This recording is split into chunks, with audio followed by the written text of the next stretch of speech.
আপনি কি জানেন দ্বিতীয় বিশ্বযুদ্ধের সময় এমন এক ভয়ঙ্কর গবেষণাগার ছিল যেখানে মানুষকে ইঁদুরের মতো ব্যবহার করা হতো, যেখানে বন্দীদের শরীরে রোগ ছড়িয়ে দেওয়া হতো তারা কতক্ষণ বাঁচতে পারে।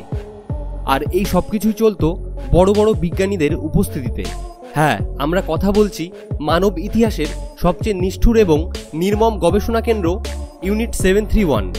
আজকের ভিডিওতে আমরা জানব ইউনিট 731-এর অন্ধকারময় ইতিহাস, কিভাবে জাপান এই নিষ্ঠুর গবেষণাগার পরিচালনা করেছিল এবং কিভাবে এই বিভীষিকাময় ঘটনা দীর্ঘদিন গোপন রাখা হয়েছিল।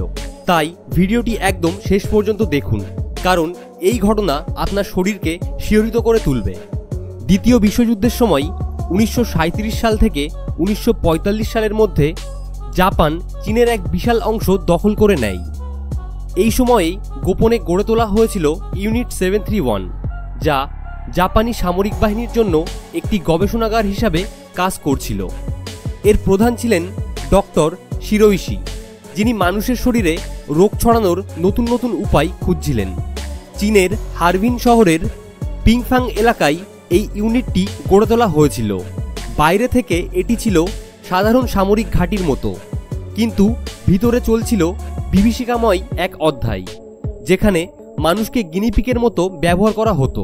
ভাবতে পারেন, একটা গবেষণাগারে মানুষকে কাচের খাঁচায় বন্দি করে প্লেগ, কলেরা এবং টাইফয়েডের মতো বিভিন্ন মারণ রোগ ছড়িয়ে দেওয়া হতো।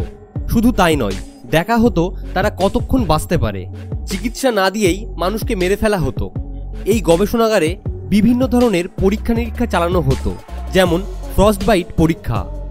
জ্যান্ত মানুষদের বাইরে বরফের মধ্যে ফেলে দেওয়া হতো, তারপর তাদের হাত পা বরফে জমে গেলে গরম জলে ডুবিয়ে দেওয়া হতো এবং দেখা হতো কোন তাপমাত্রায় শরীরের টিস্যু গলে যায়। ভিভিসেকশন বা জ্যান্ত অপারেশন, কোনো ধরনের অজ্ঞান করার ওষুধ ছাড়াই বন্দীদের শরীর কেটে ফেলা হতো, তাদের শরীরের অঙ্গ প্রত্যঙ্গ পরীক্ষা করা হতো। এছাড়া ছিল বোমা ও অস্ত্র পরীক্ষা। বন্দীদের একটি মাঠে দাঁড় করিয়ে তাদের উপর জীবাণু বোমা ফেলা হতো, যেন যুদ্ধক্ষেত্রে এর কার্যকারিতা পরীক্ষা করা যায়। এছাড়া সবচেয়ে ঘৃণ্যতম যে পরীক্ষা ছিল সেটি হলো গর্ভবতী মহিলাদের উপর পরীক্ষা চালানো।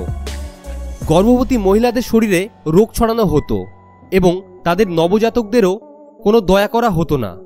এখন প্রশ্ন হচ্ছে, কেন এত নৃশংস গবেষণা করা হতো?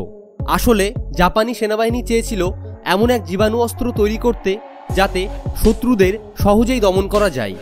তাদের বিশ্বাস ছিল এই সব পরীক্ষার মাধ্যমে তারা এক মারাত্মক অস্ত্র তৈরি করতে পারবে, যা তাদের যুদ্ধ জয়ের জন্য গুরুত্বপূর্ণ হবে। কিন্তু যুদ্ধের পর কি ঘটল? 1945 সালে দ্বিতীয় বিশ্বযুদ্ধে জাপানের পরাজয়ের পর এই নরকঘরের গোপন সত্য বেরিয়ে আসে। কিন্তু অবাক করার মতো ব্যাপার হলো, আমেরিকা সরকার ইউনিট 731-এর বিজ্ঞানীদের শাস্তি না দিয়ে বরং তাদের গবেষণার বিনিময়ে রক্ষা করেছিল।